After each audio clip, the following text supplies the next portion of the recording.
Hello guys, welcome back to our YouTube channel. Today we are going to learn how to lock Twitter account. Let's begin with the tutorial. First, you open your Twitter app and make sure your internet connection is stable. Then after doing so, you can see on your top left corner a profile icon. Tap on it. There you can see the option of settings and privacy, and here you can see on my profile.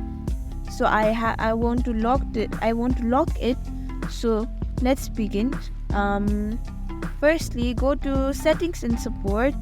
Then there you can see the option of setting and privacy. Tap on it. Then go to privacy and safety. Tap on it. There you can see audience and tagging. Here you can see the option of protect your post, protect your video. Turn it on. Then let's go back. There you can see you have got lock in your profile. So your account has been locked. Thank you for watching this video.